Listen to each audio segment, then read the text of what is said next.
You know, it's nice to be back in Westwood. I certainly have fond memories of my time here.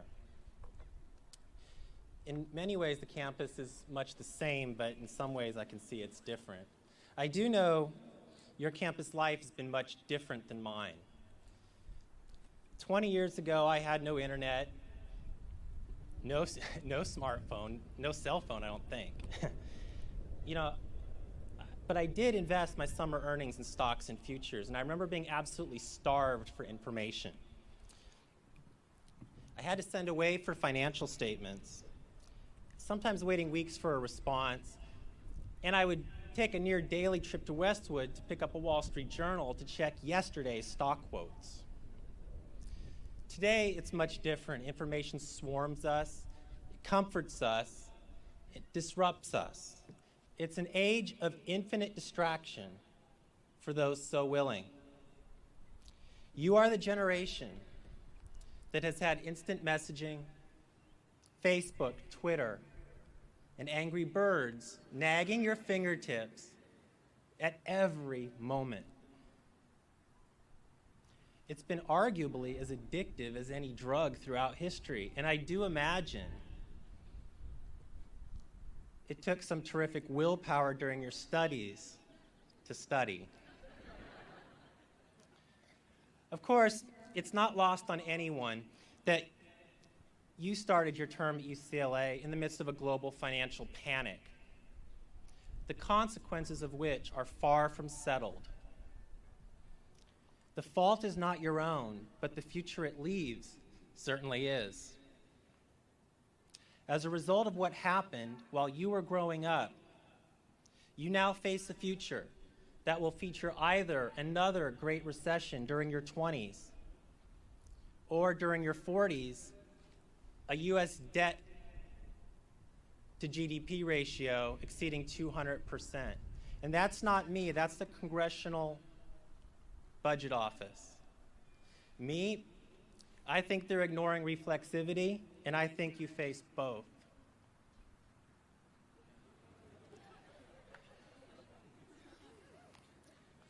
Now, Greece was at 160% GDP, debt to GDP, when its last of its 9 lives started running out.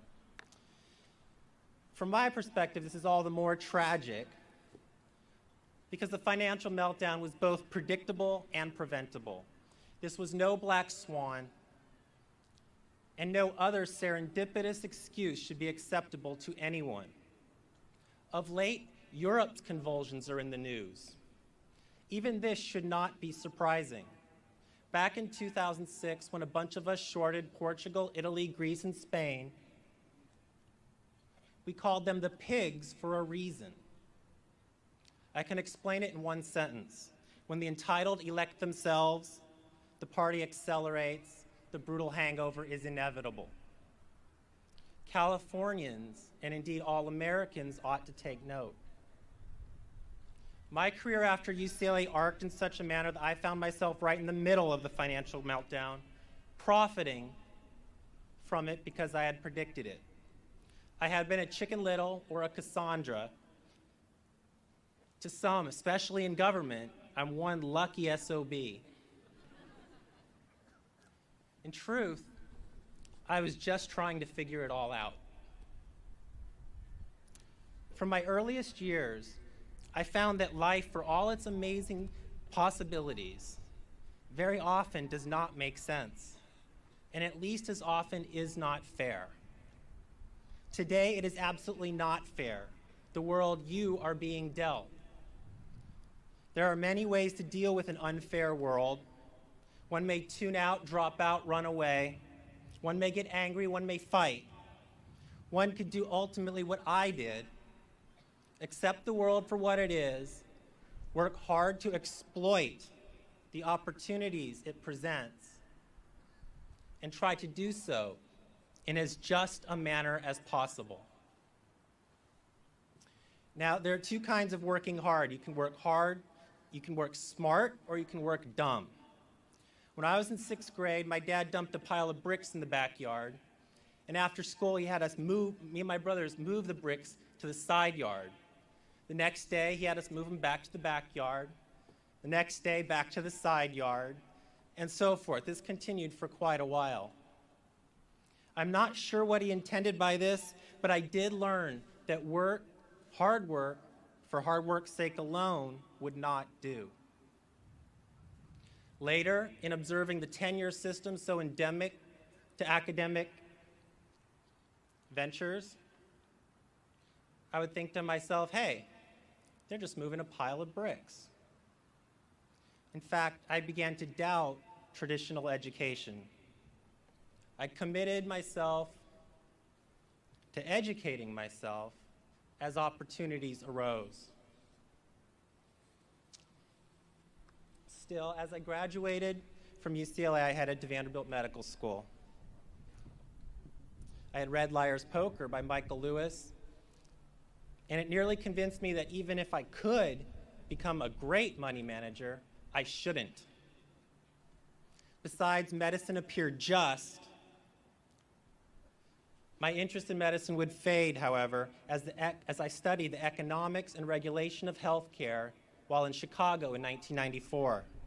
The government payer would weigh far too heavily on that playing field, and I did not think it would be fair enough.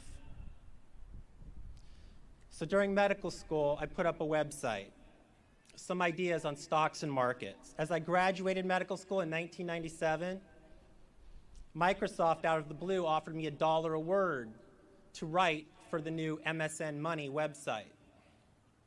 Being wordy and being in debt, naturally I said yes. So therefore, during my medicine internship, I wrote for Microsoft and ran my website. There were synergies between 2 of the 3, and I had unknowingly found a back door to Wall Street. None of this was nearly as well planned as it seems in retrospect. There were a number of crises, including a divorce, and at one point I was so despondent over my direction that I even applied to law school.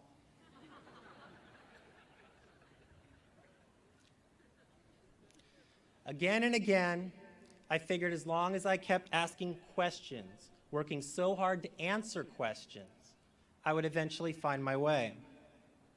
As I turned 29, I ran out of reasons why I couldn't or shouldn't and left medicine to start an investment firm. At that point, the decision came very easily.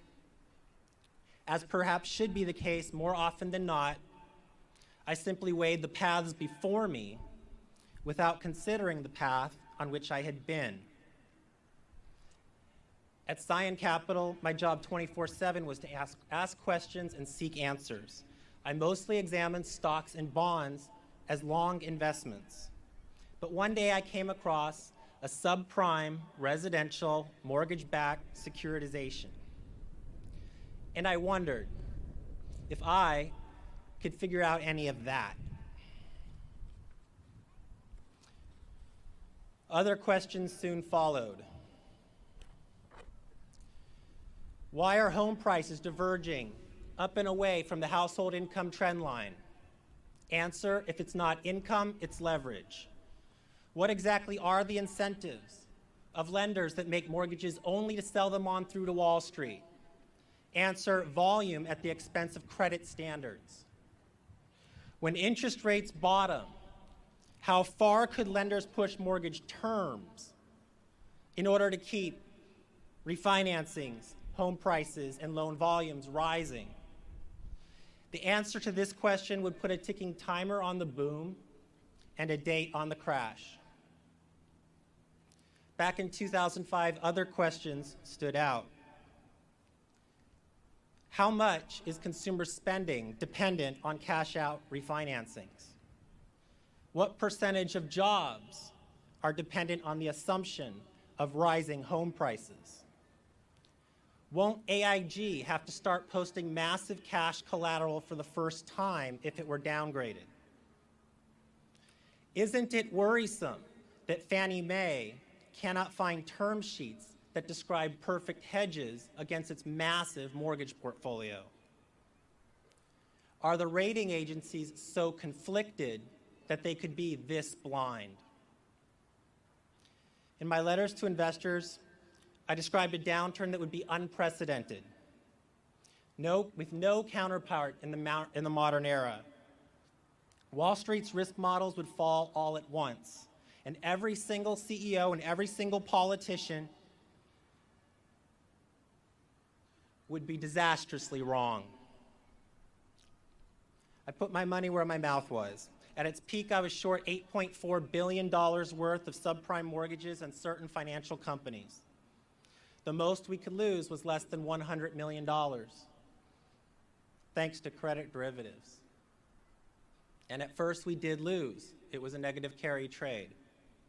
Investors, business partners, and even employees questioned the strategy. Lawsuits were threatened, our distress was reported in the press, and Wall Street looked to squeeze our short. Besides all this, I had to stomach what I knew was coming: a tragic end to the follies.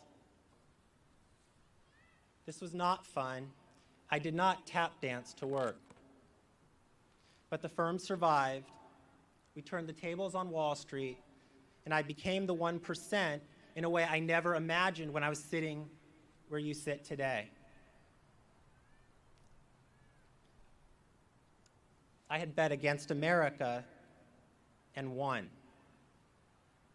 In 2010, I published an op-ed in the New York Times posing what I thought was a valid question of the Federal Reserve, Congress, and the President. I saw the crisis coming. Why did not the Fed? Never did any member of Congress, any member of government for that matter, reach out to me for an open collegial discussion on what went wrong or what could be done. Rather, within 2 weeks, all 6 of my defunct funds were audited.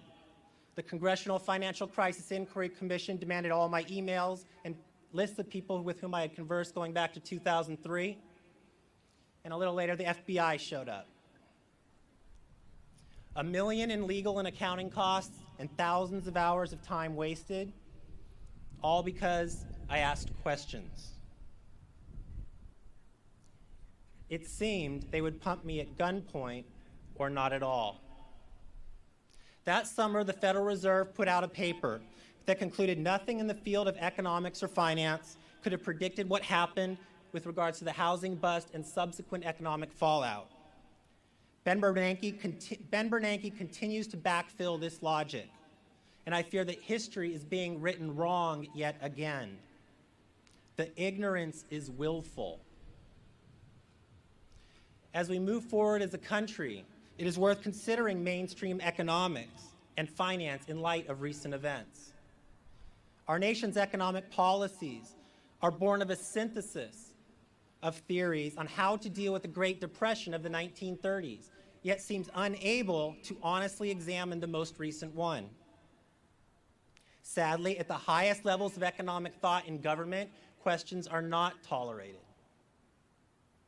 It is as if we are dealing with the binary judgment of a fundamentalist religion. Finance theory and practice fare no better. The continuing crisis makes a mockery of the principles which have guided credit policy and risk management since the 1960s. As it turns out, information is not perfect. Volatility does not define risk. Markets are not efficient. The individual is adaptable. But the dark ages of finance allow no such light. Mainstream economists and finance practitioners, please check your premises. You have contradictions before you. Truthfully, I do not expect much to change. Practically speaking, history has demonstrated the ability of sovereign nations to justify themselves and to postpone the moment of crisis. This will be even more true for the United States as the largest economy by far with the strongest central bank.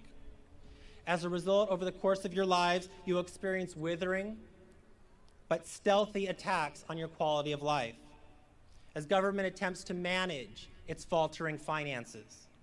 You will see declines in the quality of health care, the quality of education, the quality of public safety, and the quality of our currency.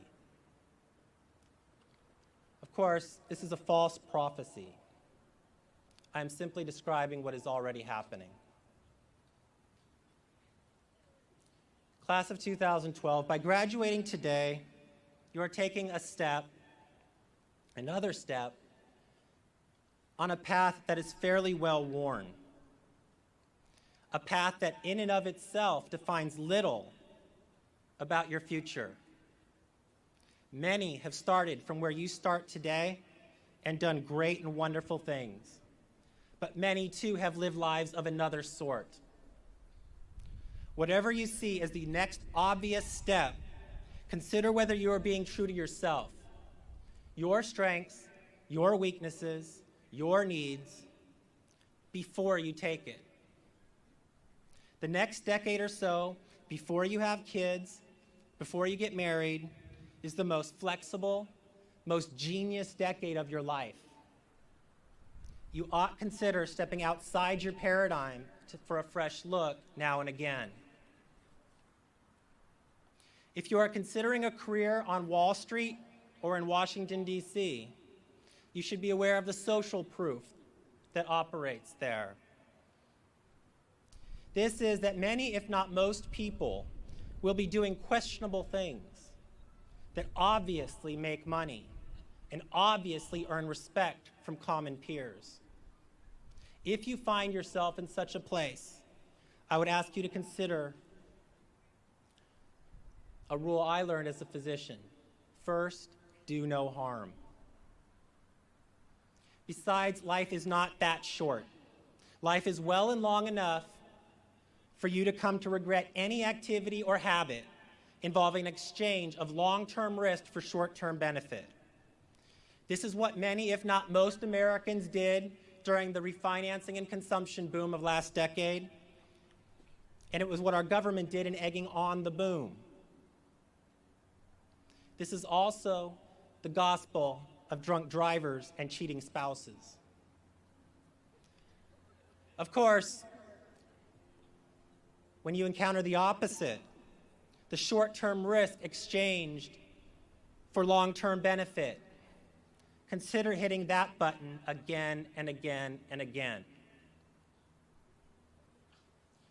Past may be prologue, but this is not true for the individual.